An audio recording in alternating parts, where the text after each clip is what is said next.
So hi guys, it's Nathan, and in this video I have for you 3 tricks so you could keep with your New Year's resolutions longer than for just January.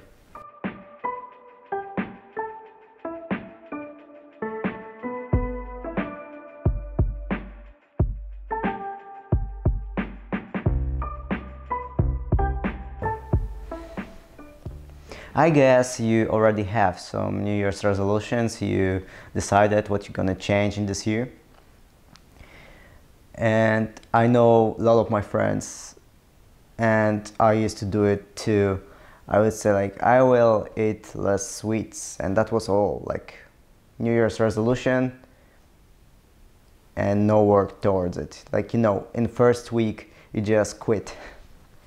So if you have this New Year's resolutions already, then you may start, and if you don't, it's pretty late, but it's never too late to start something, to change.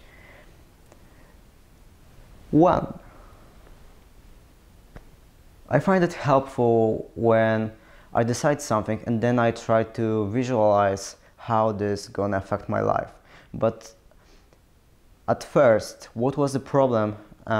The problem was that I tried to imagine myself, like I tried to visualize myself after the change happened, not while this change was like going through and when I was doing all the steps to make this change happen. So if you want to lose weight, don't just visualize yourself when you look like skinny or muscular on how you would like to look. Visualize what is the path leading to the effect you want. So visualize how it is going to be if you have to go to the gym to work out. What is the cost? How it's going to make you feel? What are the hardships at the beginning? Because at the beginning it's going to be hard and you have to find somehow time to make this new habit. So for me it's visualizing how I'm going to start, like visualizing what I'm going to do tomorrow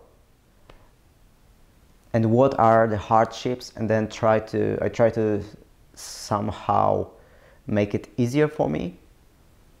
So visualize the way, not the effect, not just the effect. And now step number 2. With every change I make in my life, I support myself with slightly changing my environment. And it's even about the small things like my room. I just like to clean it up a little bit, and I am quite a messy person and never have time to actually clean it. But so yeah, you can just see these towers made of paper and my projects on university, my projects for university, and like journals, books, everything, like everything is there. But when I want to make a change and then I want to support myself a little bit, then I try to make as visible as I can in my surroundings. So, for example, if you watched my previous videos, you know that I'm planning my journey to Hong Kong. I'm planning to actually move out to Hong Kong. So in my room you could actually see things that are connected with traveling, with Hong Kong, maps, drawings, or other things. Like, it's just everywhere I can. And you can also see it on my phone. I want to travel. So I like to have these small things that will remind me of what my goal is. So, second step is to help with your surroundings. I don't know if you noticed that your environment affects you, and probably your mama told you many times that you should clean up your room so you would feel better. Yeah, my mom used to like say it all the time. Like, clean up, you're gonna feel better. And then it was again like, just clean up because it makes me angry. Yeah, like every mama ever. If I try to change some things in my life, the way I act, the way I behave, and like my habits, I want to change my environment to adjust it to this my new decisions and the way I want to live. It's connected with the previous point. If you visualized how your life is going to be, then you want how to adjust your environment so it could help you actually. So you want to make sure you have a quick access to things that you need. Like if you want to work out, so you would lose some weight. I'm sorry, I think I'm all the time out of focus. Okay, it's better. Yeah, so if you want to go to the gym and lose some weight, what I would do is I would pack my bag with sport things, all things I need to go to gym, and have it all the time like packed and ready to go.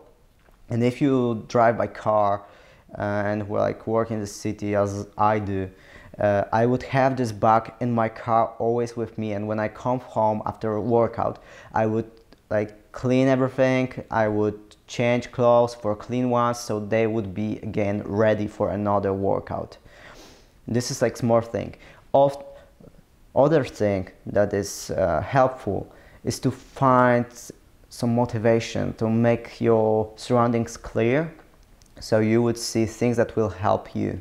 And I do it by having posters on my walls. Like actually sometimes I change the posters that are on my walls, like so they will give me this thought of what is important for me.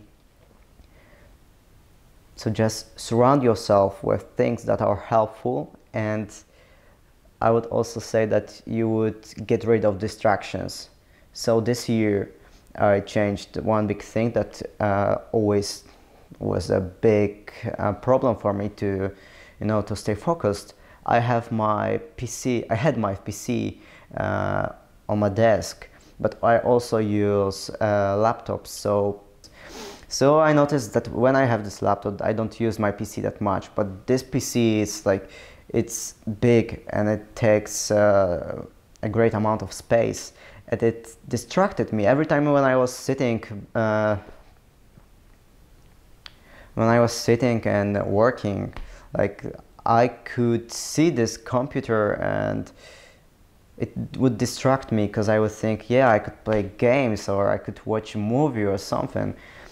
And getting rid of it, I find it quite helpful. Like I don't have that problem with watching TV, with watching Netflix or playing computer games. Like this is a small step. I just moved it to another room because I could. If you can't, then you would just, I don't know, cover it something what you find helpful, so you wouldn't use it as much. To summarize this point, you would like to have helpful things, and you would like to get rid of distractions. All right, point number 3.